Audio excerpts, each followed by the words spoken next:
Se burló del intendente sin imaginar que el millonario dueño de la empresa era él. Eso es lo primero que necesitas saber. La burla, las palabras descuidadas, la risa que resonó por los pasillos pulidos, todo cayó sobre el intendente como piedras. Y sin embargo, había un silencio en sus ojos, una mirada cansada llena de sabiduría que nadie se molestó en entender. No sé desde dónde me escuchas. Quizás estás trapeando un pasillo, revisando las cámaras o cerrando las puertas del edificio por la noche. No importa qué hora sea. Pero te prometo, la historia de hoy removerá tu corazón. En la catedral de cristal que se alzaba en Santa Fe, en el corazón financiero de la Ciudad de México, donde las fortunas se hacen y se pierden con el clic de un mouse, se erguía la Torre Mendoza, un monumento de 40 pisos al capitalismo mexicano. Su vestíbulo de mármol brillaba como el suelo de un palacio, reflejando los pasos apresurados de ejecutivos que llevaban portafolios que valían más que las casas de la mayoría de la gente. El aroma de colonia cara se mezclaba con el aire acondicionado estéril, creando una atmósfera de prosperidad fría que parecía susurrar: «Solo los dignos pertenecen aquí». Pero bajo esta sinfonía del éxito, casi invisible entre las superficies pulidas y los trajes de diseñador, se movía una figura que la mayoría de los ojos simplemente se negaba a ver. Enrique Hernández, de 62 años, con manos callosas y sienes canosas, llegaba cada mañana exactamente a las 5 de la mañana. Su uniforme siempre era impecable: pantalón azul marino planchado a la perfección, una camisa que olía a detergente industrial y zapatos que habían recorrido estos pasillos por más de una década. La rutina de Enrique era un ballet silencioso de eficiencia. Abría el elevador de servicio con su llavero gastado, el tintineo metálico resonando suavemente en el silencio previo al amanecer. Primero revisaba los monitores de seguridad en el sótano, 36 pantallas mostrando cada rincón del edificio, cada sombra, cada movimiento. Luego, piso por piso, comenzaba su ascenso por el imperio de cristal y acero, cargando su carrito lleno de productos de limpieza que costaban menos de lo que algunos ejecutivos gastaban en el almuerzo. La ironía era profunda y desgarradora. Mientras los analistas financieros de arriba debatían inversiones en criptomonedas y fluctuaciones del mercado bursátil que podían mover millones de pesos en segundos, Enrique se movía por su mundo como un fantasma. Conocía cada rincón de ese edificio mejor que sus propios arquitectos. Recordaba qué botón del elevador se atoraba en los días lluviosos, qué ventana de oficina necesitaba una vuelta extra para cerrarse correctamente, y exactamente cuántos pasos tomaba desde el vestíbulo hasta el piso 41, donde estaba la suite ejecutiva. Pero lo que Enrique poseía que ninguna cantidad de dinero podía comprar era algo mucho más valioso que todas las carteras de bitcoins y portafolios de inversión combinados: la capacidad de ver la verdad. En sus años de observación silenciosa, había desarrollado una capacidad casi sobrenatural para leer a las personas. Una mirada nerviosa, una conversación telefónica susurrada, la forma en que las manos de alguien temblaban cuando pensaban que nadie los veía.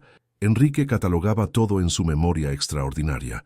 Los ejecutivos pasaban junto a él en los pasillos, sus zapatos de piel italiana haciendo clic contra el mármol con una arrogancia que parecía anunciar su patrimonio neto con cada paso. Hablaban de sus propiedades en Valle de Bravo, las colegiaturas de escuelas privadas de sus hijos, sus viajes de fin de semana a Los Cabos. Para ellos, Enrique era simplemente parte de la infraestructura del edificio, tan esencial e invisible como el sistema de calefacción o la red Wi-Fi del edificio. Sebastián Mendoza, el joven ejecutivo en ascenso de la empresa y nieto del fundador del edificio, era quizás el peor de todos. A los 32 años, con su MBA del ITAM y sus conexiones familiares, Sebastián se movía por los pasillos como si fuera su dueño, lo cual, de muchas maneras, esperaba serlo algún día. Sus trajes eran hechos a la medida, su Tag Heuer capturaba la luz con cada gesto, y su confianza era del tipo que viene no del logro, sino de la certeza de que el mundo te debe todo. Cada mañana, Sebastián caminaba a grandes zancadas por el vestíbulo con su teléfono pegado al oído, discutiendo negocios multimillonarios en una voz lo suficientemente alta para asegurar que todos escucharan.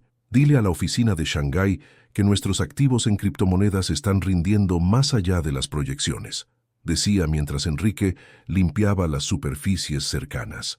Y asegúrate de que el consejo sepa que nuestras opciones de acciones subieron 12% este trimestre. El blanco favorito de Sebastián para su crueldad casual era, por supuesto, Enrique. Comenzó pequeño, un gesto desdeñoso cuando Enrique lo saludaba, un suspiro exagerado cuando el carrito del intendente estaba brevemente en su camino. Pero gradualmente, conforme el sentido de derecho de Sebastián crecía, también crecía su desprecio por el hombre que mantenía su mundo limpio y ordenado. Los otros empleados tomaban sus señales de Sebastián. Si el nieto del jefe trataba al intendente como si fuera un mueble, entonces ese debía ser su valor. Sofía, la analista financiera astuta, discutía su portafolio de inversiones mientras Enrique vaciaba su bote de basura, sin nunca reconocer su presencia. Miguel de contabilidad se quejaba en voz alta sobre sus cargas fiscales mientras Enrique trapeaba los pisos alrededor de su escritorio, como si el intendente fuera sordo además de invisible. Pero Enrique escuchaba todo. Absorbía cada conversación susurrada sobre operaciones con información privilegiada, cada discusión en voz baja sobre cocinar los libros, cada llamada telefónica nerviosa sobre ocultar activos de las inspecciones regulatorias. Su memoria era como un vasto archivero, organizando y almacenando cada pedazo de información que flotaba por esos pasillos. En las noches, Enrique regresaba a su modesto departamento en la colonia Doctores, un departamento de una recámara que costaba más de lo que debería, pero que sin embargo era su hogar. Se sentaba junto a su ventana, mirando el horizonte de la Ciudad de México, las luces del centro financiero titilando como estrellas. Desde su mesa de cocina podía ver la Torre Mendoza, sus pisos superiores brillando contra el cielo nocturno. A veces su vecina, la señora Carmen, tocaba su puerta con un plato de arroz con frijoles, preocupada de que se viera muy delgado, muy cansado. Era una de las pocas personas que veía a Enrique como un ser humano en lugar de una función. «Mijo», le decía en su suave acento chilango, «trabajas muy duro para gente que no te aprecia». Enrique sonreía y le agradecía, pero nunca se quejaba. Quejarse, creía, era para la gente que había perdido la esperanza. Lo que la señora Carmen no sabía, lo que nadie sabía, era que el modesto departamento de Enrique contenía algo extraordinario. Escondido detrás de un zócalo suelto en el closet de su recámara, había una colección de documentos que habría hecho llorar de admiración a los profesores del ITAM de Sebastián. Registros financieros, estatutos corporativos, certificados de acciones y portafolios de inversión que se remontaban décadas. Estos no eran documentos robados, eran los propios registros de Enrique, cuidadosamente mantenidos y actualizados, representando una fortuna con la que la mayoría de Polanco solo podía soñar. Verás, Enrique Hernández no era solo el intendente de la Torre Mendoza, era su verdadero dueño. Cada mañana, mientras abría ese elevador de servicio, estaba entrando a su propio edificio, limpiando sus propias oficinas, cuidando su propio imperio.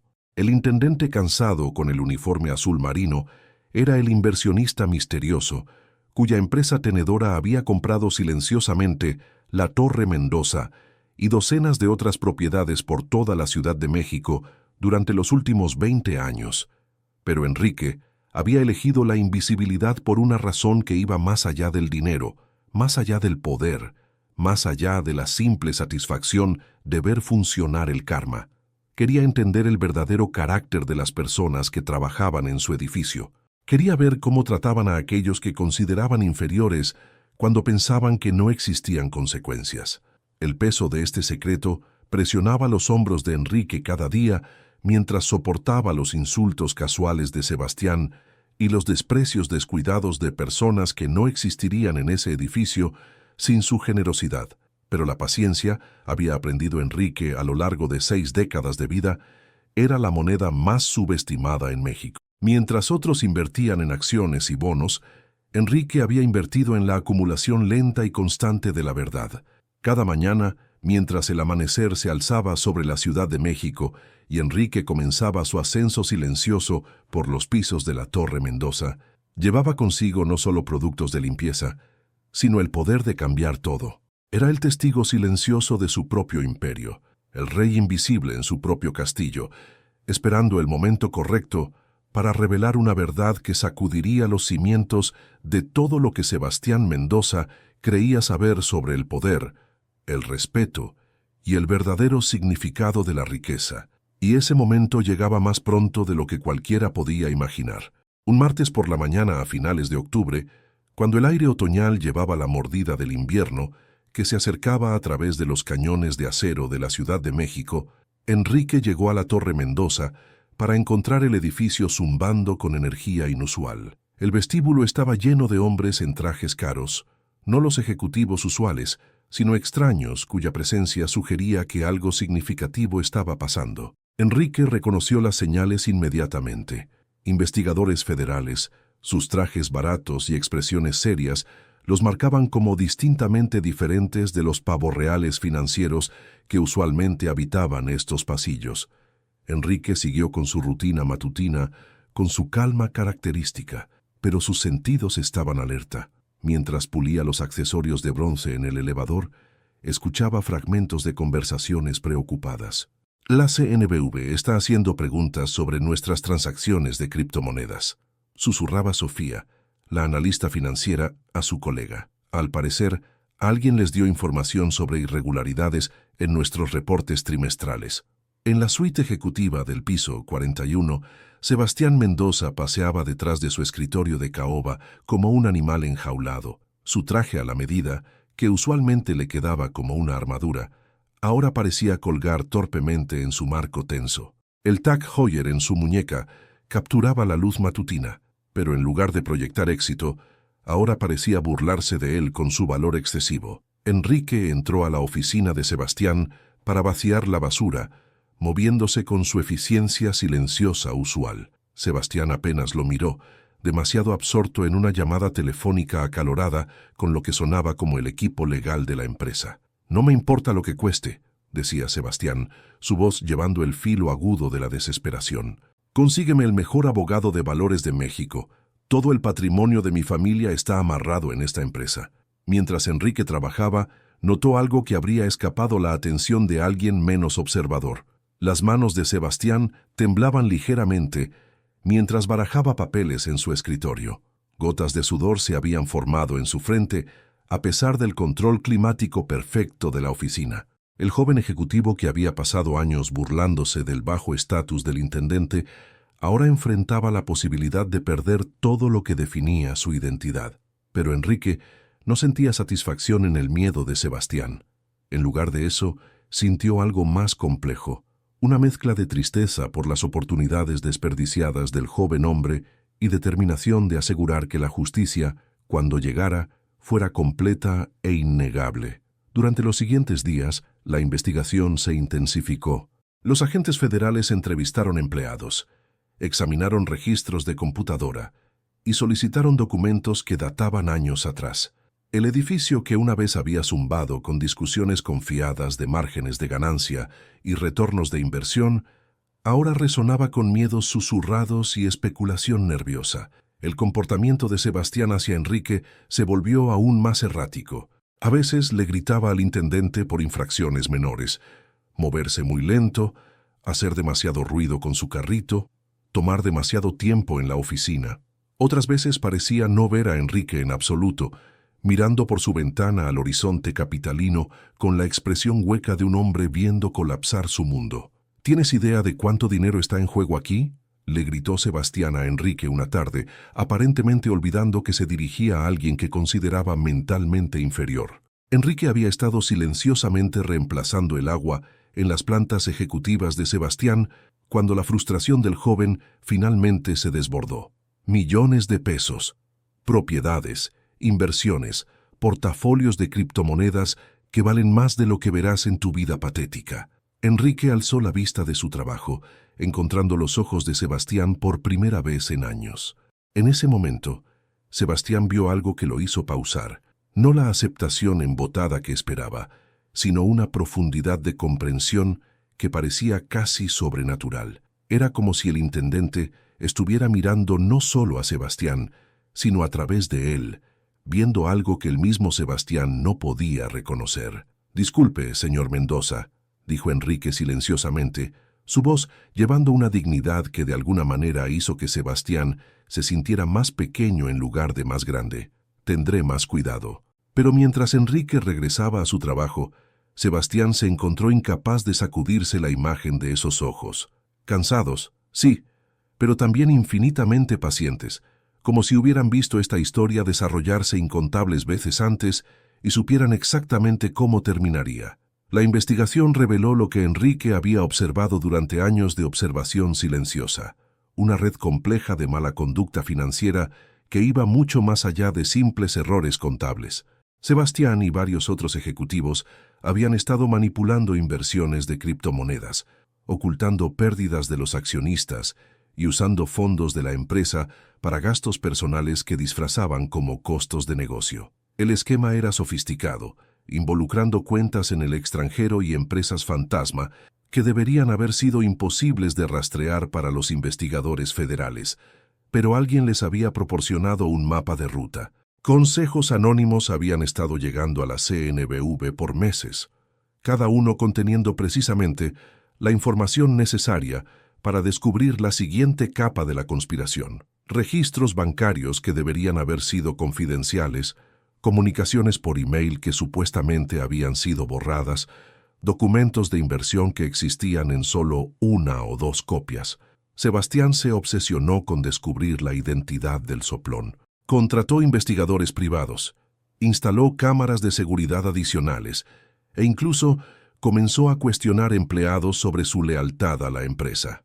Su paranoia crecía con cada citatorio federal, cada activo congelado, cada artículo de noticias que describía el imperio empresarial de su familia como un castillo de naipes construido sobre décadas de engaño financiero. La ironía era exquisita. Sebastián estaba buscando desesperadamente a su traidor, sin imaginar nunca que el hombre que se burlaba diariamente poseía no solo la información para destruirlo, sino también la autoridad legal para hacerlo.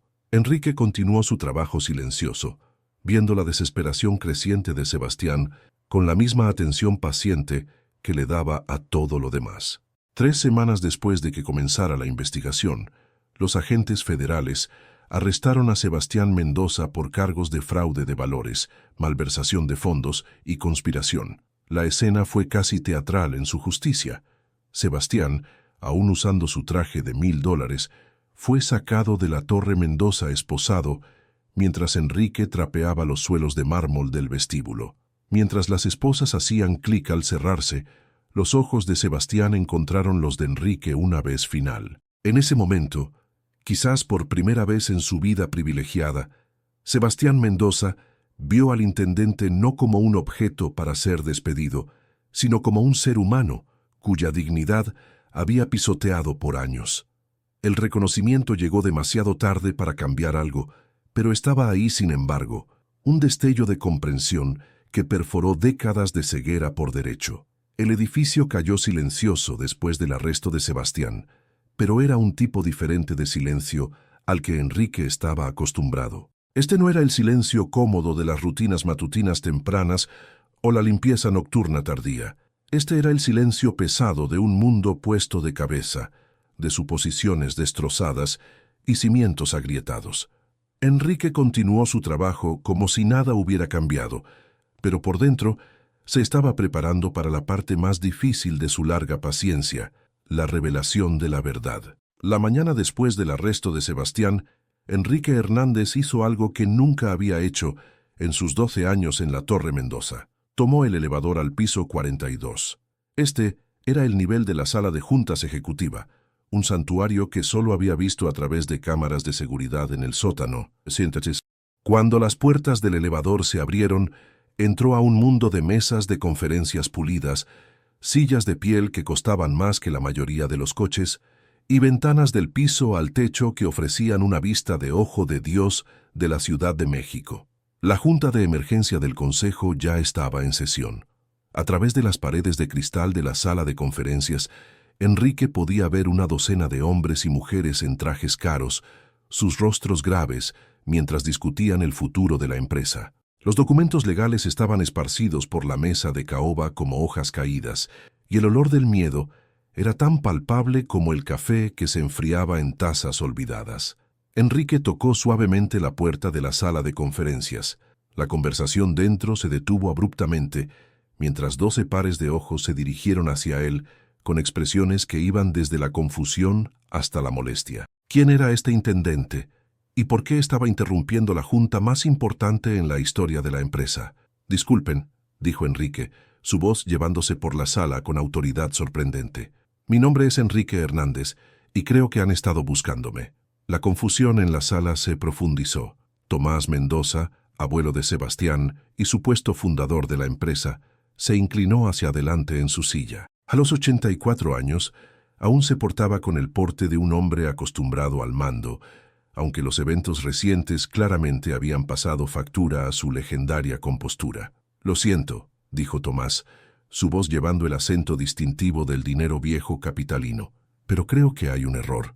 Estamos en medio de una junta muy importante. Y Enrique alcanzó el bolsillo interior de su chaqueta y sacó un sobre manila que se veía lo suficientemente ordinario, pero que contenía documentos que alterarían fundamentalmente la comprensión de la realidad de todos.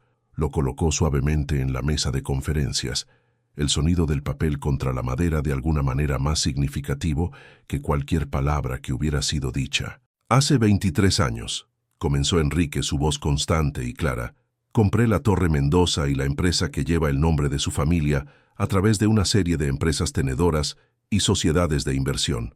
La documentación está toda ahí. Certificados de acciones, acuerdos de transferencia, reportes de dividendos trimestrales, todo legal, todo debidamente registrado con las agencias regulatorias apropiadas. El silencio en la sala fue absoluto. El rostro de Tomás Mendoza se había puesto pálido, y sus manos se aferraron a los brazos de su silla de piel como si el mundo hubiera comenzado a girar bajo él. Los otros miembros del consejo miraron el sobre como si contuviera una bomba en lugar de documentos financieros. «Eso es imposible», susurró Julieta Wheeler, la directora financiera de la empresa. «Hemos visto todos los registros de propiedad. La familia Mendoza ha controlado esta empresa por más de medio siglo». Enrique asintió con la paciencia de un maestro dirigiéndose a estudiantes confundidos. «La familia Mendoza ha administrado la empresa por más de medio siglo», corrigió gentilmente. «Pero propiedad y administración son dos cosas muy diferentes, como estoy seguro de que ustedes entienden mejor que la mayoría». Abrió el sobre y extendió los documentos por la mesa con eficiencia practicada. Certificados de acciones con fechas de décadas pasadas, acuerdos de transferencia firmados, papeles de incorporación para empresas tenedoras con nombres como Doctores Holdings y Metropolitana Asset Management. Cada documento portaba sellos oficiales y números de registro que podían ser fácilmente verificados. Pero fue el documento final el que causó que Tomás Mendoza cerrara los ojos y se recostara en su silla, como si hubiera sido golpeado. Era una carta, escrita a mano en papel membretado de la empresa Mendoza, fechada 23 años atrás y firmada por el mismo Tomás.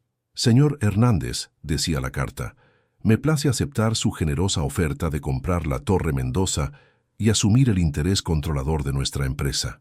Sus términos son más que justos, y su compromiso de mantener nuestros empleados y preservar nuestra reputación me da confianza de que el legado Mendoza continuará floreciendo bajo su dirección». La voz de Enrique llenó el silencio atónito. «Usted enfrentaba la quiebra, señor Mendoza. La crisis de las cajas de ahorro había acabado con sus préstamos de construcción y estaba a 3 meses de perder todo lo que su abuelo había construido. Le ofrecí una manera de salvar su empresa y los trabajos de sus empleados, con el entendimiento de que usted continuaría manejando las operaciones mientras yo permanecía como socio silencioso». Tomás Mendoza abrió los ojos y por primera vez miró directamente a Enrique no como un intendente, sino como el hombre que había salvado la obra de su vida. «¿Pero por qué?», preguntó, su voz apenas por encima de un susurro. «¿Por qué permaneciste escondido?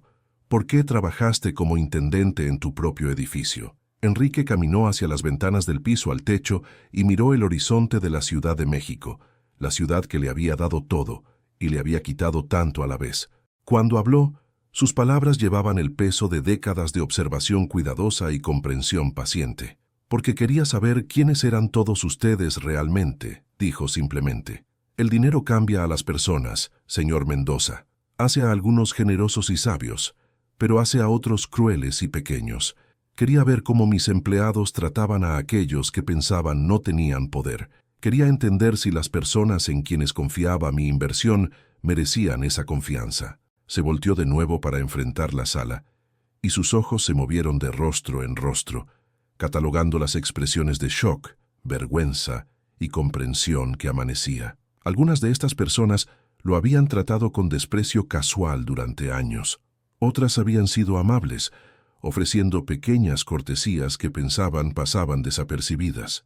Por 12 años, continuó Enrique, he observado esta empresa desde adentro. He visto los atajos que han tomado, las esquinas que han cortado, las personas que han despedido como indignas de respeto humano básico, y también he visto la dedicación de empleados que trabajan hasta tarde en la noche, que se preocupan por la calidad, que tratan a todos con dignidad sin importar su posición en la jerarquía corporativa. Julieta Wheeler encontró su voz primero. La investigación federal, dijo, la comprensión amaneciendo en su voz. Usted era la fuente. Usted proporcionó la evidencia que derribó a Sebastián. Enrique asintió. Sebastián Mendoza representaba todo lo que había esperado que esta empresa nunca se convirtiera.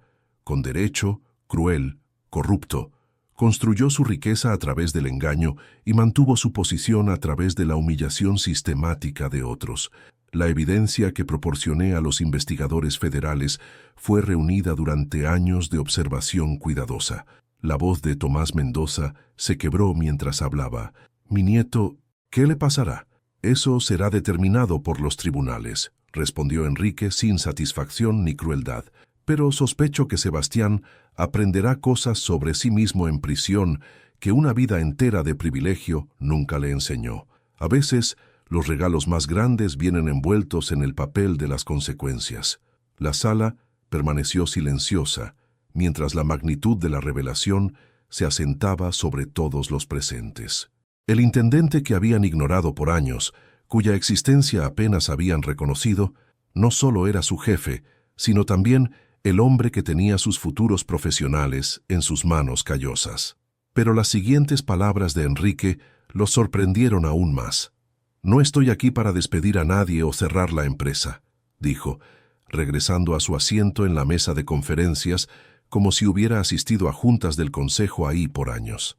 Estoy aquí para ofrecerles a todos una opción. Pueden continuar trabajando para la empresa Mendoza bajo nueva administración, mi administración, con un compromiso renovado de tratar a cada empleado con dignidad y respeto. O pueden buscar oportunidades en otro lugar, con mi recomendación personal y un paquete de indemnización generoso.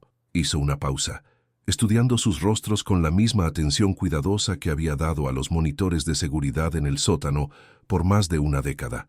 Pero si eligen quedarse, entiendan que esta empresa operará bajo principios diferentes de ahora en adelante. Cada empleado, desde el interno más nuevo hasta el ejecutivo más senior, será tratado como un ser humano valioso merecedor de respeto. Los salarios serán justos, los beneficios serán integrales y nadie nunca más será burlado o despedido por su posición o el trabajo que hace. Sofía Martínez, la analista financiera que siempre había sido educada con Enrique durante sus rondas de limpieza, alzó su mano tentativamente. «Señor Hernández», dijo, su voz incierta, «¿qué pasa ahora? ¿Cómo seguimos adelante desde aquí?» Enrique sonrió. La primera sonrisa genuina que muchos de ellos habían visto de él. Transformó toda su cara, revelando la bondad que siempre había estado ahí, escondida bajo años de observación cuidadosa y resistencia paciente. Seguimos adelante recordando que cada persona en este edificio, desde la suite ejecutiva hasta el cuarto de correo, es parte de algo más grande que ellos mismos, dijo. Recordamos que la verdadera riqueza no se mide en opciones de acciones o portafolios de criptomonedas, sino en el impacto positivo que tenemos en las vidas de los demás. Y recordamos que nadie, absolutamente nadie, es invisible. Mientras la junta concluyó y los miembros del consejo se fueron, muchos de ellos deteniéndose para disculparse con Enrique por años de comportamiento desconsiderado, Tomás Mendoza se quedó atrás. El anciano se sentó en su silla de piel, mirando los documentos esparcidos por la mesa como si fueran artefactos de una excavación arqueológica de su propio fracaso. Enrique, dijo finalmente, usando el nombre del intendente por primera vez, acaso en 12 años, te debo más que una disculpa. Te debo una explicación de qué tan mal fallé como líder. Enrique reunió los documentos de vuelta en su sobre, sus movimientos deliberados y calmados. Señor Mendoza, dijo, usted me dio algo más valioso de lo que cualquier disculpa podría ser. Me dio la oportunidad de entender que el verdadero carácter no se revela en momentos de éxito, sino en cómo tratamos a otros cuando pensamos que nadie importante está viendo. Se puso de pie para irse. Luego se volteó una vez final. Su nieto no es una persona malvada, Tomás. Es un producto de un sistema que le enseñó que su valor se medía por su habilidad de hacer que otros se sintieran pequeños. La prisión podría ser la primera educación honesta que haya recibido. Mientras Enrique dejaba la sala de juntas y regresaba al elevador de servicio, llevó consigo no la satisfacción de la venganza, sino la tranquilidad más profunda que viene de la justicia servida con sabiduría y misericordia. El hombre invisible finalmente había salido a la luz, pero lo había hecho no para cegar a otros con su poder, sino para iluminar un mejor camino hacia adelante. La transformación de la empresa Mendoza no sucedió de la noche a la mañana, pero sucedió con la persistencia constante que caracterizaba todo lo que Enrique Hernández hacía. Dentro de 6 meses, la cultura de la empresa había cambiado tan dramáticamente que se convirtió en un caso de estudio en escuelas de negocios por todo el país. El primer cambio fue práctico. Cada empleado, sin importar posición, era requerido pasar un día cada trimestre trabajando junto al personal de mantenimiento del edificio. Los ejecutivos se encontraron vaciando botes de basura y trapeando pisos, mientras las asistentes administrativas aprendieron a reparar elevadores descompuestos y reemplazar filtros de aire acondicionado. El programa se llamó Días de Fundación y rápidamente se convirtió en uno de los paquetes de beneficios más solicitados para empleados nuevos. Sofía Martínez, quien había sido promovida a directora financiera después de la renuncia de Julieta Wheeler, describió el programa a un reportero del periódico El Financiero. No puedes verdaderamente entender el valor del trabajo hasta que has hecho todo tipo de trabajo. Nuestros ejecutivos toman mejores decisiones ahora porque entienden el costo verdadero de esas decisiones en cada empleado del edificio. El segundo cambio fue filosófico.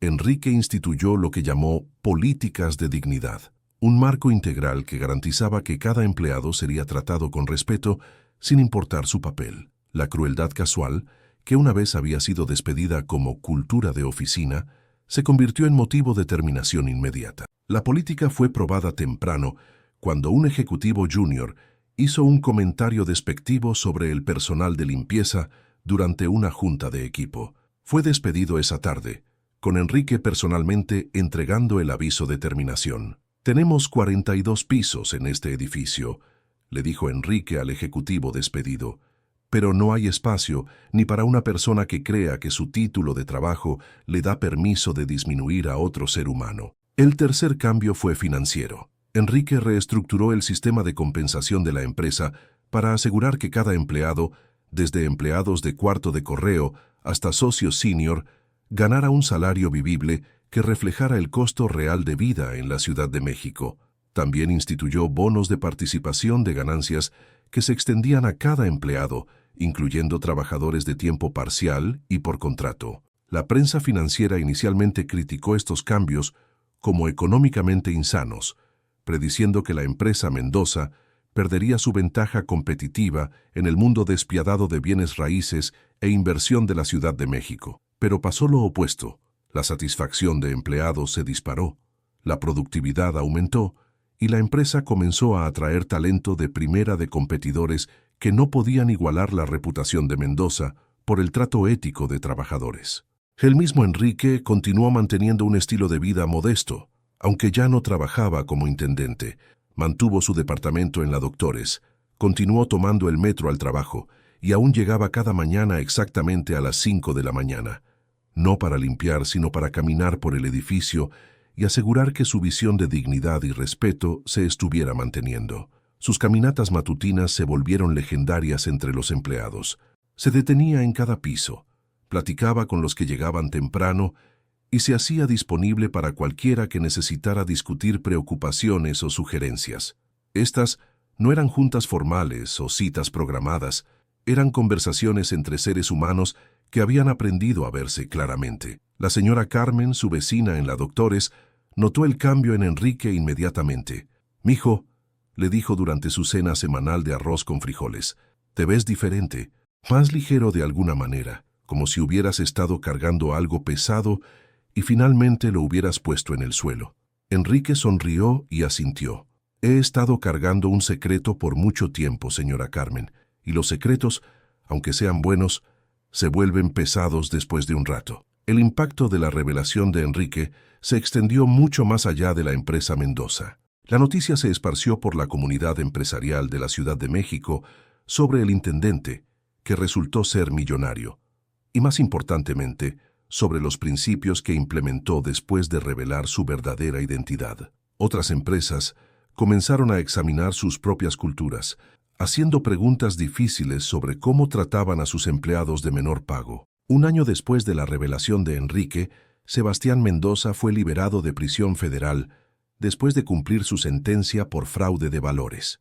Era un hombre diferente al ejecutivo arrogante que había sido sacado esposado, más quieto, más reflexivo, con el tipo de humildad que solo viene de que te quiten todo lo que pensabas que te definía. Sebastián solicitó una junta con Enrique y se reunieron en una pequeña cafetería en la Doctores, lejos del mundo de mármol y cristal donde su confrontación había comenzado. Sebastián se veía mayor que sus años, usando un traje barato y portándose con la postura cuidadosa de alguien que había aprendido a estar agradecido por libertades simples. «Te debo una disculpa», dijo Sebastián sin preámbulos, su voz sin llevar nada de su arrogancia anterior. «No solo por cómo te traté personalmente, sino por lo que me convertí. La prisión me dio tiempo para pensar sobre muchas cosas, y principalmente sobre qué tan equivocado estaba sobre todo lo que importaba». Enrique estudió al hombre joven frente a él, viendo ecos del niño asustado que debía haber existido bajo todo ese derecho y crueldad. «¿Qué harás ahora?», preguntó gentilmente. Sebastián logró una sonrisa pequeña, autodespreciativa. «Estoy trabajando para una organización sin fines de lucro en Iztapalapa que ayuda a exconvictos a encontrar vivienda y trabajos. Resulta que tener un récord criminal te enseña mucho sobre cómo la sociedad trata a la gente que considera desechable. Gano como 1/10 de lo que solía ganar y nunca he estado más feliz con mi trabajo». Hablaron por 2 horas, y cuando se separaron, Enrique le ofreció a Sebastián algo inesperado. «Si alguna vez quieres regresar a la empresa Mendoza», le dijo, «siempre habrá un lugar para ti. Pero empezarías en el cuarto de correo como todos los demás y tendrías que ganar cada promoción a través de mérito y carácter». Sebastián asintió, entendiendo que esto no era solo una oferta de trabajo, era una invitación a la redención. «Gracias», dijo simplemente. «Quizás algún día esté listo para esa oportunidad». Mientras Enrique caminaba de regreso a su departamento esa noche, las luces de la Ciudad de México titilando en la distancia, reflexionó sobre el extraño viaje que lo había llevado desde intendente invisible a líder visible. El cambio más profundo no estaba en cómo otros lo veían, sino en cómo había aprendido a usar su visibilidad responsablemente. El poder, había descubierto Enrique, no se trataba de hacer que otros se sintieran pequeños. Se trataba de crear espacio para que todos se sintieran valiosos. La verdadera riqueza no se medía en portafolios de acciones o inversiones en criptomonedas, sino en el número de vidas que podías impactar positivamente. Y la dignidad no era algo que ganaras a través de títulos de trabajo o cifras de salario.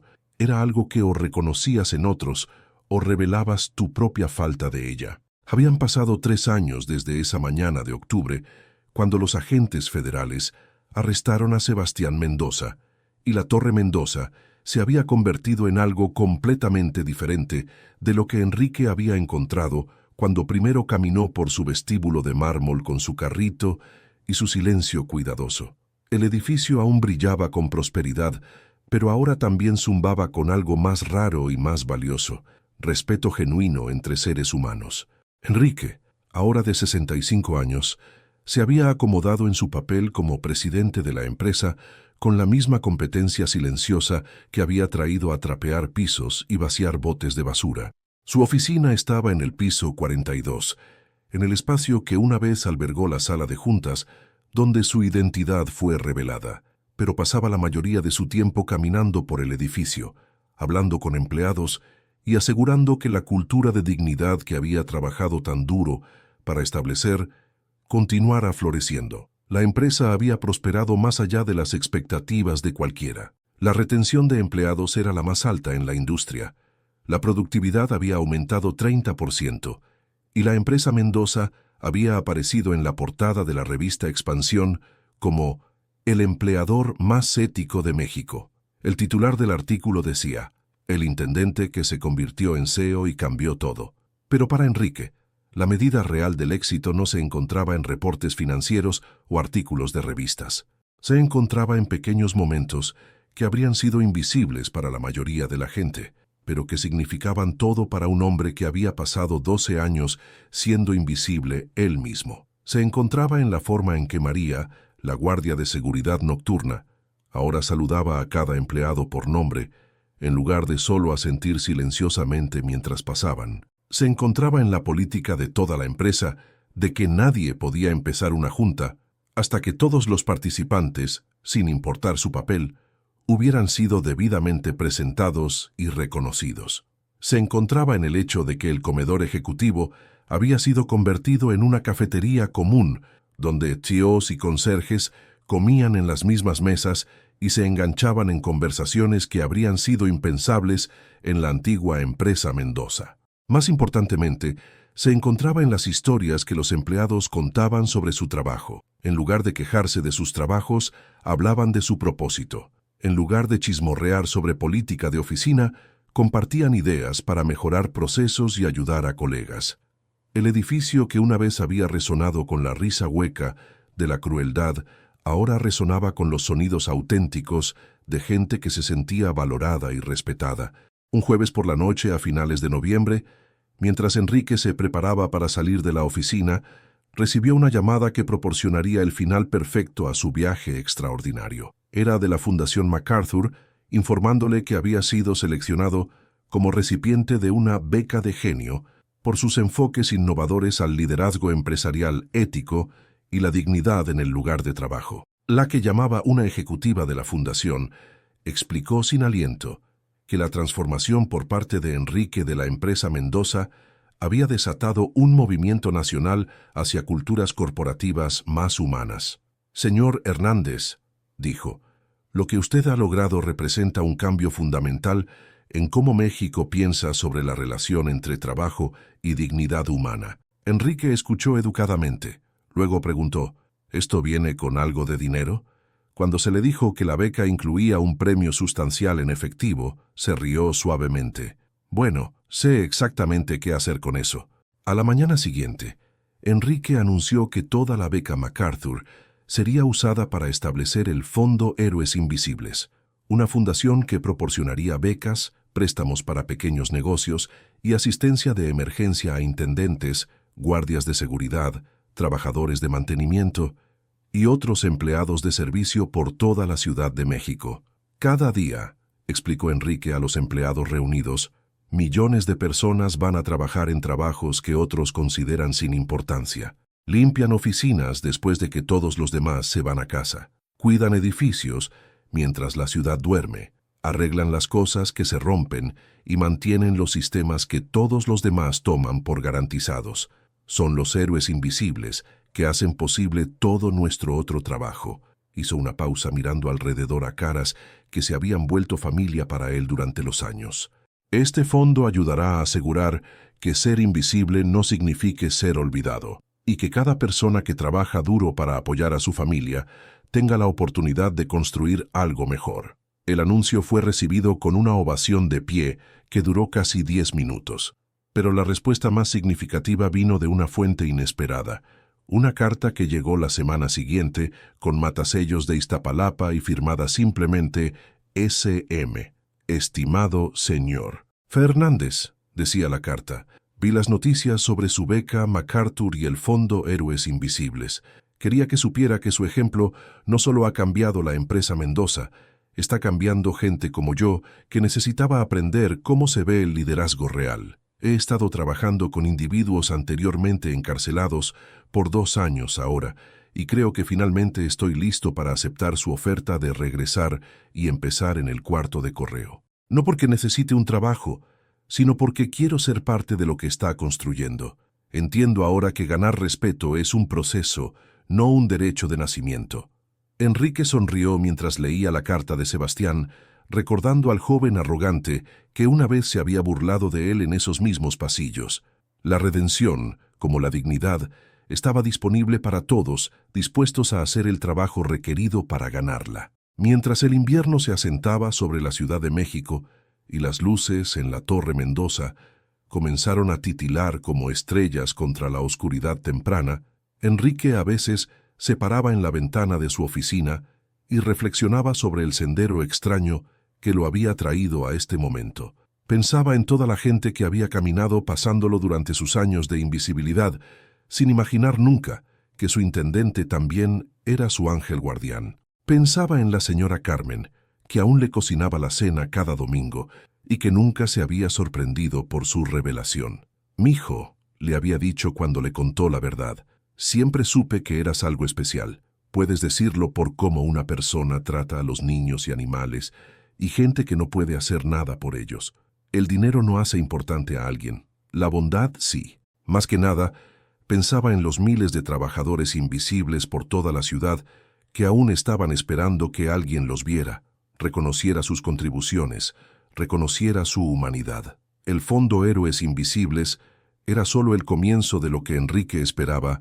Sería un movimiento mucho más grande hacia tratar todo trabajo como valioso y todos los trabajadores como merecedores de dignidad.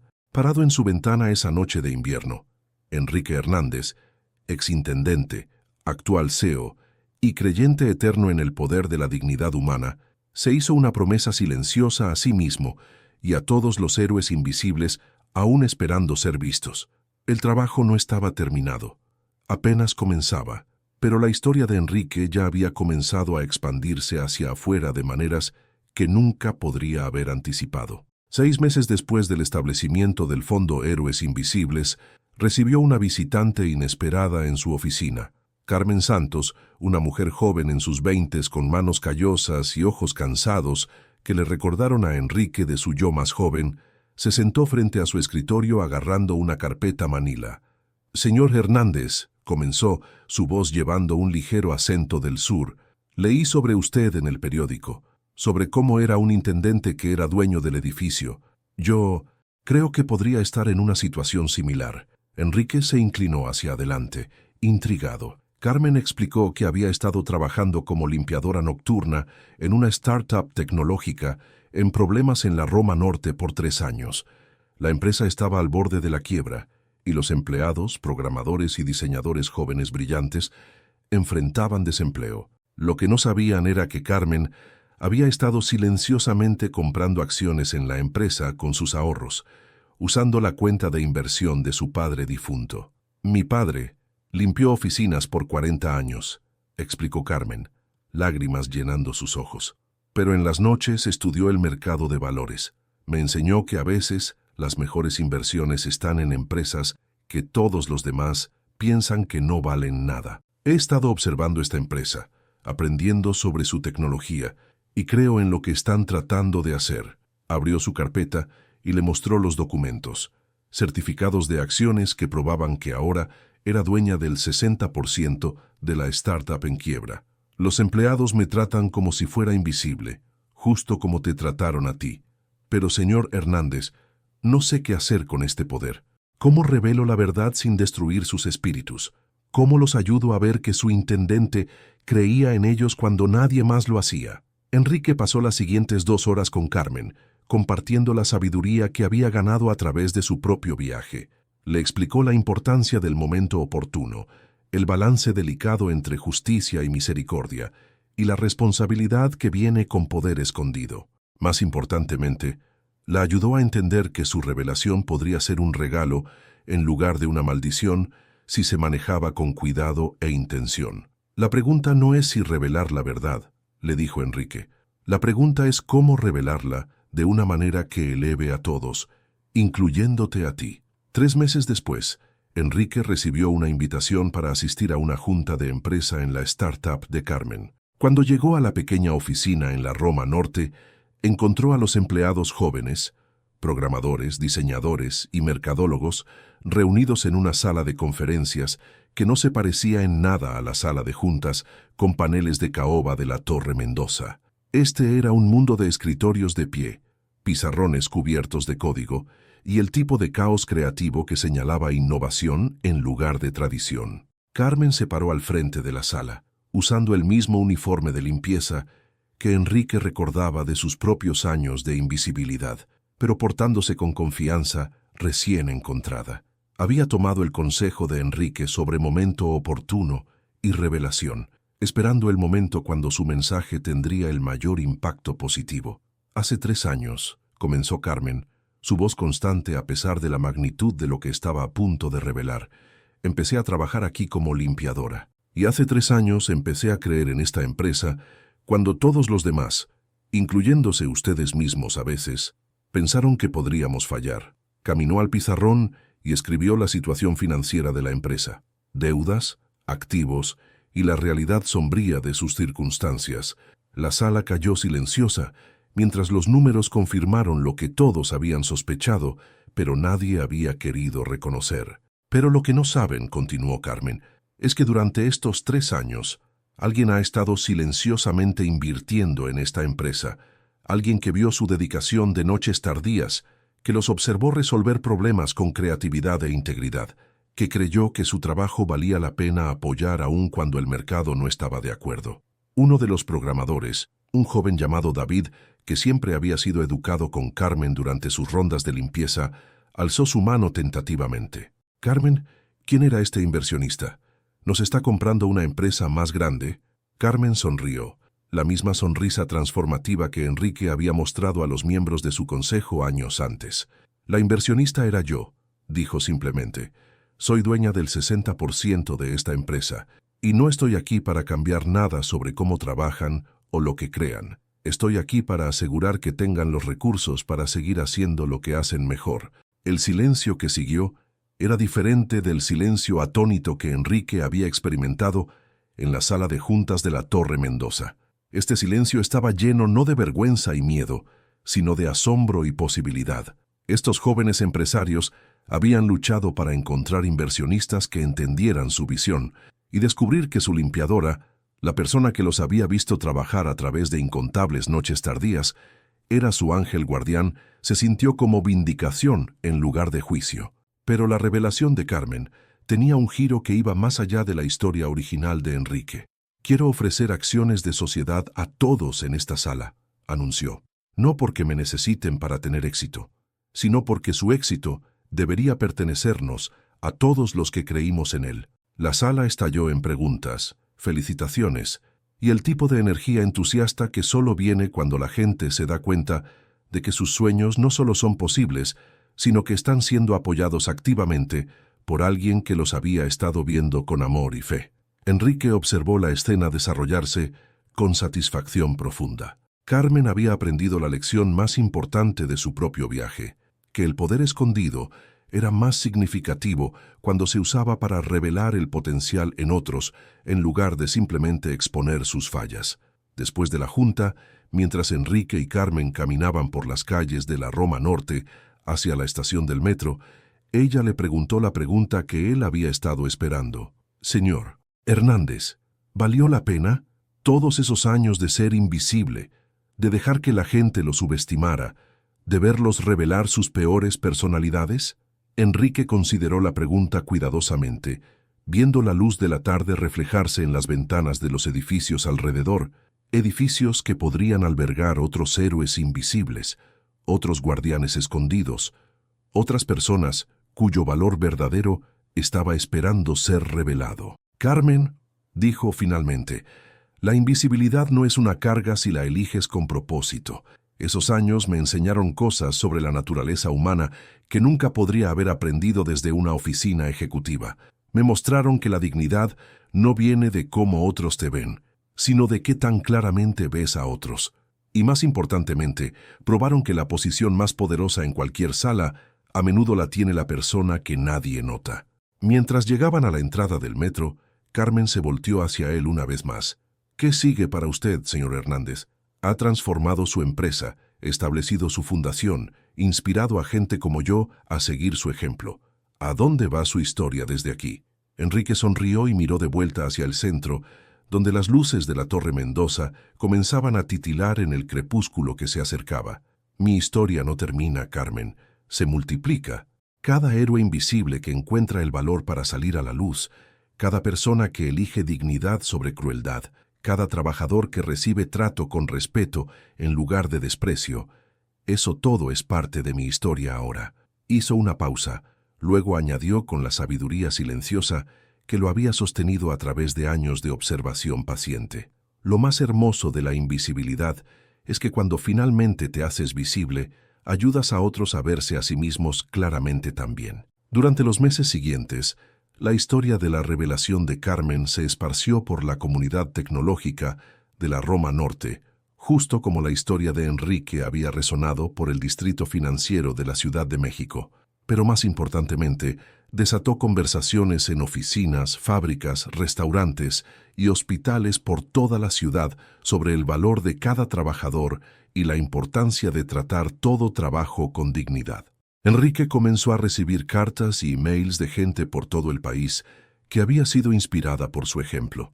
Un conserje de hospital en Guadalajara escribió sobre cómo los doctores habían comenzado a agradecerle por su trabajo después de leer sobre la transformación de la empresa Mendoza. Una trabajadora de cafetería escolar en Monterrey describió cómo los maestros ahora se aseguraban de que los estudiantes dijeran por favor y gracias en lugar de tratar el servicio de comida como un derecho. Pero quizás la correspondencia más significativa vino de otros dueños invisibles, gente que, como Enrique y Carmen, habían silenciosamente invertido en las empresas donde trabajaban en posiciones de servicio. Un guardia de seguridad que tenía acciones en el bufete de abogados que protegía. Un lavaplatos de restaurante que se había convertido en socio silencioso en la cocina donde trabajaba. Una empleada de gasolinera que gradualmente había comprado la estación donde había despachado gasolina por 15 años. Enrique comenzó a organizar juntas mensuales para estos empresarios escondidos, creando una red de apoyo para gente que había elegido el sendero desafiante de propiedad invisible. Las juntas se realizaban no en salas de conferencias brillantes, sino en centros comunitarios, bibliotecas públicas y cafés del barrio, espacios que reflejaban los orígenes humildes y valores continuos de sus participantes. En una junta particularmente memorable, realizada en un centro comunitario en la Doctores, a solo unas cuadras del departamento de Enrique, casi 40 dueños invisibles se reunieron para compartir sus historias y estrategias. La diversidad era notable, hombres y mujeres de varias edades y etnias, representando industrias desde tecnología hasta manufactura hasta salud, unidos por su experiencia común de ser subestimados mientras tenían poder escondido. Durante la junta, una mujer afromexicana de mediana edad llamada Dolores Williams compartió una historia que emocionó a todos hasta las lágrimas. Había trabajado como limpiadora de hospital por 20 años, siendo testigo de los milagros y tragedias diarias de la salud mientras era tratada como parte de la infraestructura invisible. Cuando el hospital enfrentó recortes presupuestarios que amenazaron eliminar programas de pacientes que había visto cambiar vidas, Dolores reveló que había estado invirtiendo su salario modesto en bonos de hospital y empresas de equipo médico por 2 décadas. No podía dejar que cerraran el pabellón de cáncer infantil, dijo, su voz quebrándose de emoción. Había visto demasiadas familias encontrar esperanza en esos cuartos, así que ofrecí financiar todo el programa a través de mi portafolio de inversión. La mirada en las caras del consejo de directores Cuando la señora de limpieza sacó estados financieros mostrando que podía salvar su presupuesto ella sola, valió la pena 20 años de ser tratada como si no existiera. Historias como la de Dolores reforzaron la comprensión creciente de Enrique de que su experiencia en la Torre Mendoza no era única, sino más bien parte de un patrón más grande de héroes invisibles usando su posición estratégica y acumulación paciente de recursos para proteger y mejorar las instituciones que sirven. Conforme la red de dueños invisibles creció, Enrique comenzó a ver el surgimiento de un nuevo modelo de capitalismo, uno basado no en extracción y explotación, sino en administración y liderazgo de servicio.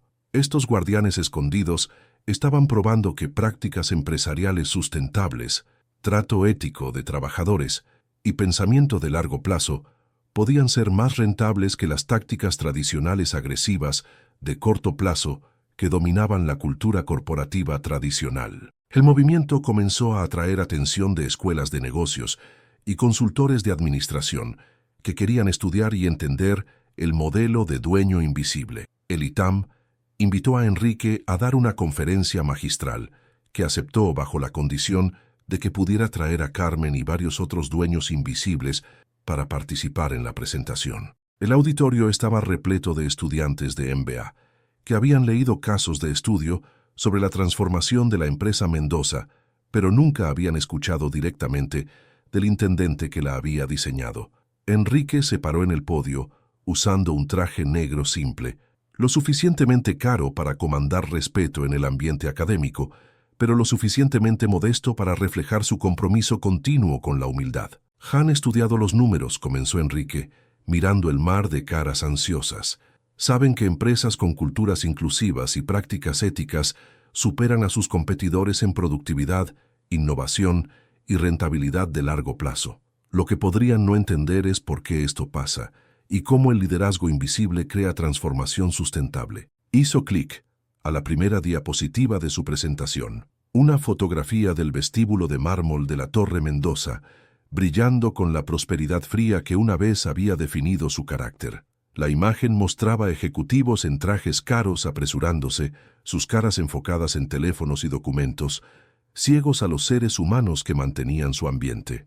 Los modelos tradicionales de liderazgo asumen que el poder fluye de arriba hacia abajo, continuó Enrique. Los ejecutivos toman decisiones, los gerentes las implementan y los trabajadores las ejecutan. Este modelo crea eficiencia en el corto plazo, pero también crea ceguera.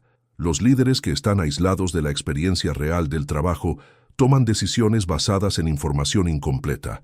La siguiente diapositiva mostró el mismo vestíbulo después de la transformación de la empresa Mendoza. Los mismos pisos de mármol y superficies brillantes, pero ahora llenos de gente involucrada en conversación, ejecutivos y personal de mantenimiento, compartiendo el mismo espacio con respeto mutuo y reconocimiento.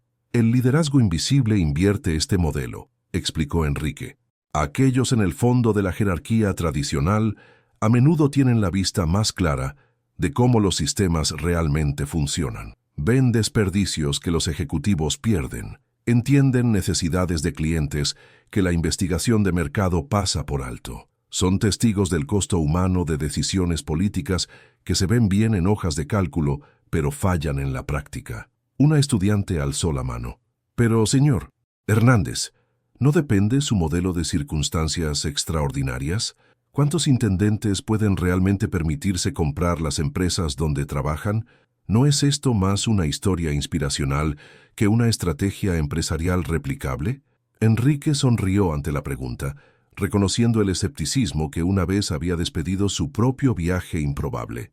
«Carmen, ¿te gustaría responder eso?» Carmen se puso de pie y caminó al frente del auditorio, aún usando ropa simple y portándose con la confianza silenciosa que Enrique recordaba de su primera junta. «Tiene razón en que no todo trabajador de servicio puede comprar su empresa», dijo, «pero está equivocada si piensa que la propiedad es la única forma de liderazgo invisible». Hizo clic a una nueva diapositiva mostrando fotografías de empresas por todo el país donde principios de liderazgo invisible habían sido implementados sin propiedad escondida. El intendente en la Torre Mendoza pasó a ser el dueño, Pero los principios que usó funcionan sin importar la estructura de poder. Escuchar todas las voces, tratar cada trabajo como valioso, crear culturas de dignidad y respeto.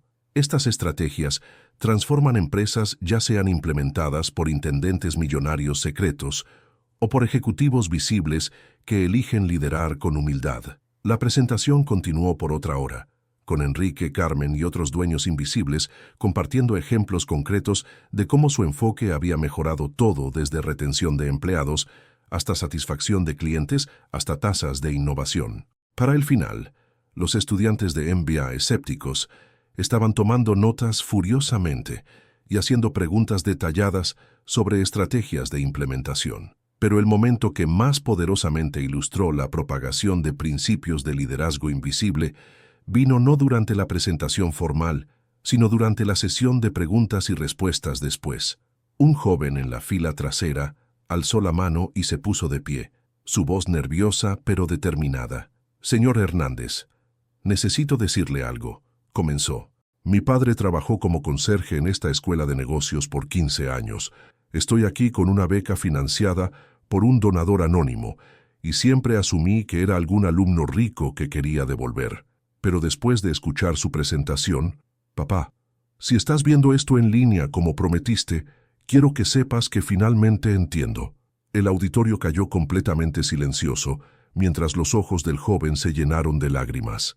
«Creo que mi padre podría ser un dueño invisible también, y nunca he estado más orgulloso de él, o más avergonzado de qué tanto me tomó ver lo que estaba justo enfrente de mí». Después de la conferencia del ITAM, Enrique se dio cuenta de que su historia había evolucionado más allá de su viaje personal hacia algo más grande y más significativo. El movimiento de dueños invisibles estaba cambiando no solo empresas individuales, sino la conversación más amplia sobre trabajo, dignidad y la relación entre poder y responsabilidad en el capitalismo mexicano. Comenzaron a llegar pedidos de medios de alrededor del mundo. La BBC quería hacer un documental sobre propiedad invisible en el distrito financiero de Londres.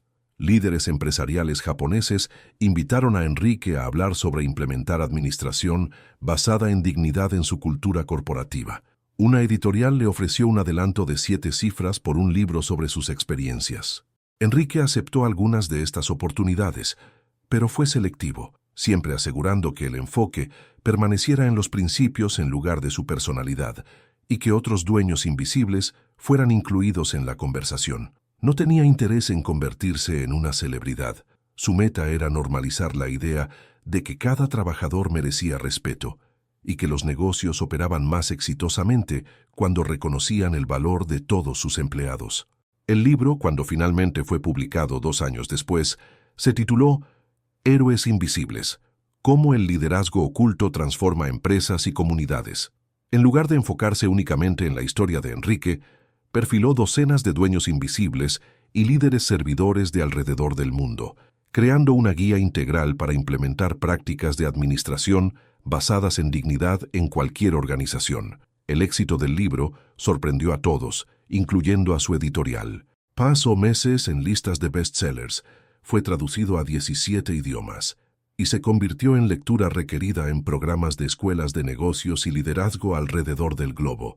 Pero más importantemente, desató cambios prácticos en cultura del lugar de trabajo por industrias y continentes. 5 años después de la revelación de Enrique en la Torre Mendoza, Sebastián Mendoza regresó a la Ciudad de México. Su transformación durante sus años fuera había sido tan completa como el propio viaje de Enrique desde intendente invisible a líder visible. Sebastián había completado su sentencia de prisión, ganado un grado en trabajo social durante su encarcelamiento y pasado 3 años trabajando con veteranos sin hogar en Tijuana. Cuando Sebastián caminó al vestíbulo de la Torre Mendoza, por primera vez desde su arresto, vestía ropa que costaba 1/10 de su antiguo vestuario, pero se portaba con una dignidad que nunca había poseído en sus días de trajes de diseñador y confianza arrogante. Los pisos de mármol aún brillaban, pero la atmósfera era completamente diferente del templo frío al capitalismo que recordaba. Los empleados se movían por el espacio con propósito, pero sin la desesperación frenética que una vez había caracterizado la energía del edificio. Las conversaciones pasaban entre gente sin importar su posición en la jerarquía corporativa. El escritorio de seguridad, una vez manejado por guardias que apenas reconocían la existencia de la mayoría de trabajadores, ahora tenía personal de gente que conocía el nombre de cada empleado y preguntaba sobre sus familias y preocupaciones. Sebastián tomó el elevador al piso 42, donde la asistente de Enrique, una mujer joven que había empezado como recepcionista de tiempo parcial y ganado ascenso a través del sistema de promoción basado en mérito que Enrique había instituido, lo recibió con calidez genuina. «Señor Mendoza», le dijo, usando el nombre que ahora llevaba asociaciones muy diferentes que durante la era de su abuelo, «Señor Hernández lo está esperando. Está muy emocionado sobre su decisión de unirse a nuestro equipo». Sebastián asintió, aún ajustándose a ser tratado con bondad en lugar de la deferencia o sospecha que había experimentado en otros contextos.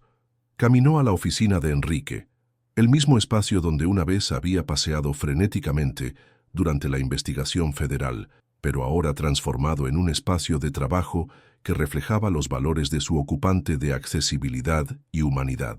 Enrique alzó la vista de su escritorio, donde estaba revisando aplicaciones para el Fondo Héroes Invisibles, y sonrió ampliamente. A los 68 años, se portaba con la confianza serena de un hombre que había encontrado su verdadero propósito y lo había vivido completamente. Su cabello estaba completamente canoso ahora, y su cara mostraba las líneas que vienen de años de risa genuina y preocupación por otros. «Sebastián», dijo Enrique parándose y extendiendo su mano, no con la cautela de un antiguo adversario, sino con la calidez de un mentor, dando la bienvenida a un estudiante. «Bienvenido a casa». Se sentaron juntos en las sillas cómodas que Enrique había colocado junto a las ventanas de su oficina, mirando el horizonte capitalino que había sido testigo de ambas de sus transformaciones. Por un momento, ninguno habló, ambos reflexionando sobre el viaje notable que los había traído a este punto. «Señor Hernández», dijo Sebastián finalmente, su voz no llevando nada de la arrogancia que una vez había definido su habla. «Quiero que sepa que entiendo lo que significa empezar en el cuarto de correo. No es castigo, es educación. Necesito aprender esta empresa desde abajo hacia arriba, de la manera que usted lo hizo. Necesito entender qué significa el trabajo para gente que no tiene fondos fiduciarios a los cuales recurrir». Enrique asintió estudiando al joven que una vez había sido su torturador y ahora buscaba convertirse en su estudiante. «Sebastián, el cuarto de correo es solo el comienzo. Si realmente estás comprometido con este sendero, pasarás tiempo en cada departamento, aprendiendo cada trabajo, entendiendo cómo cada persona contribuye a nuestro éxito. Trabajarás turnos de seguridad, pasarás tiempo con el equipo de limpieza, seguirás a nuestro equipo de soporte de TI. Ganarás tus ascensos a través de mérito y carácter, no a través de tu apellido». «Entiendo», respondió Sebastián, «y quiero que sepa que no estoy haciendo esto para reclamar alguna versión de mi vida anterior. Soy una persona diferente ahora. La prisión me enseñó cosas sobre mí mismo que nunca habría aprendido en una oficina ejecutiva. Quiero ser parte de lo que ha construido aquí, pero solo si puedo contribuir algo valioso». Enrique se inclinó hacia adelante, su expresión volviéndose más seria. «Sebastián, voy a ser honesto contigo. No todos en este edificio estarán cómodos con tu regreso. Algunas personas recuerdan cómo los trataste, la crueldad casual que mostraste a cualquiera que consideraras por debajo de ti.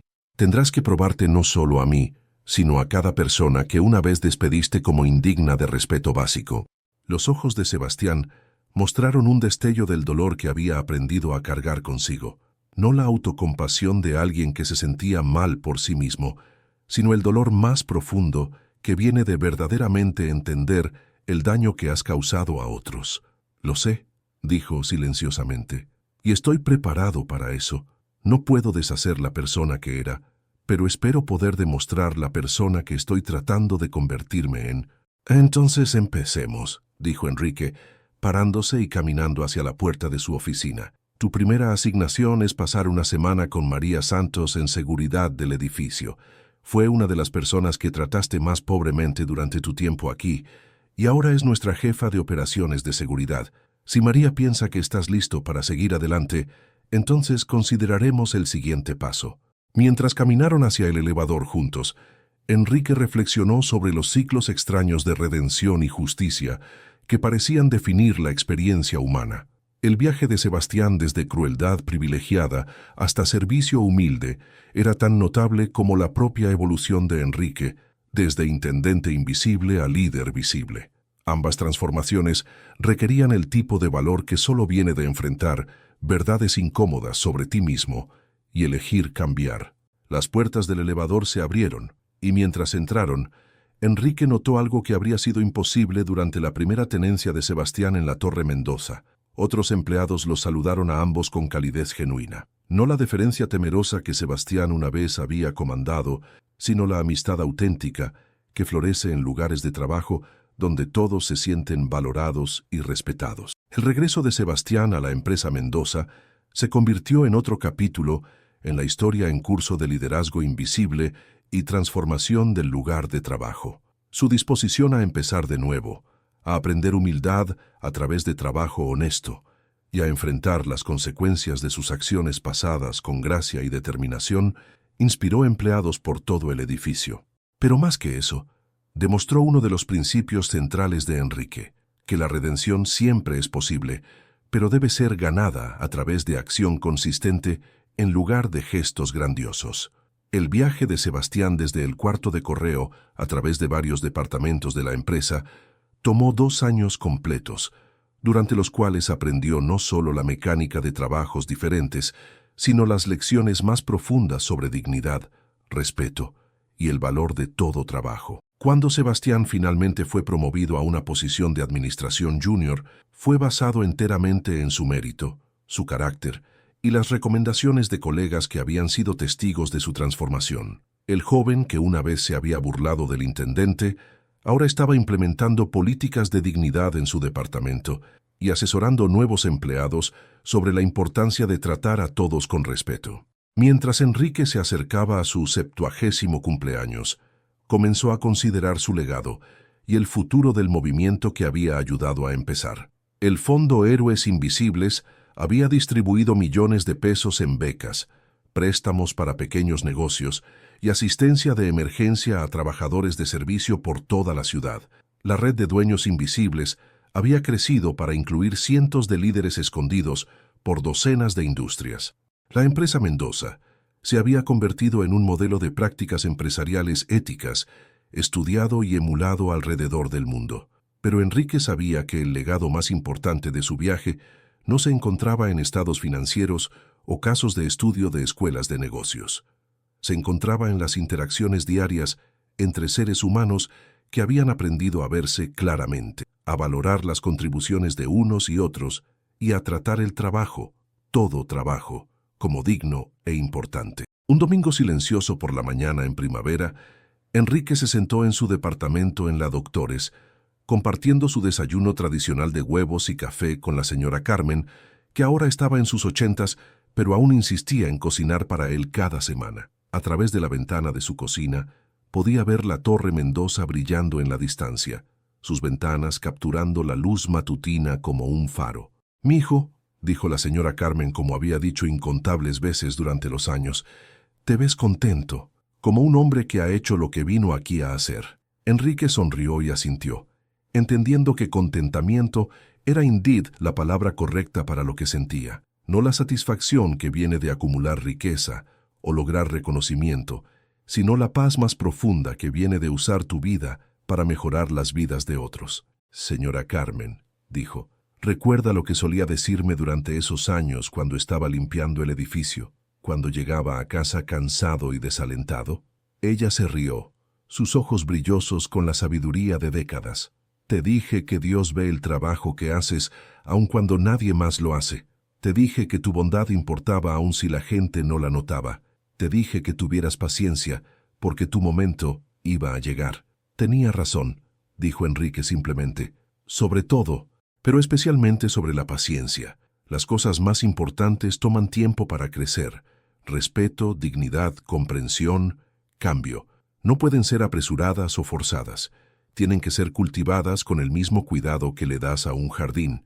Mientras terminaron su desayuno y la señora Carmen se preparó para regresar a su propio departamento, Enrique caminó a su ventana una vez más y miró la ciudad que había sido tanto su salón de clases como su lienzo.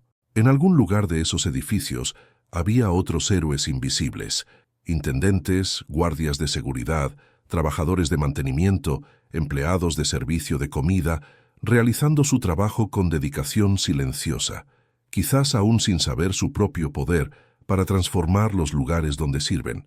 Algunos de ellos podrían ser dueños secretos, silenciosamente invirtiendo sus ahorros en las empresas donde trabajan. Otros podrían ser líderes servidores, influyendo en sus lugares de trabajo a través de la fuerza de su carácter y la consistencia de su ejemplo.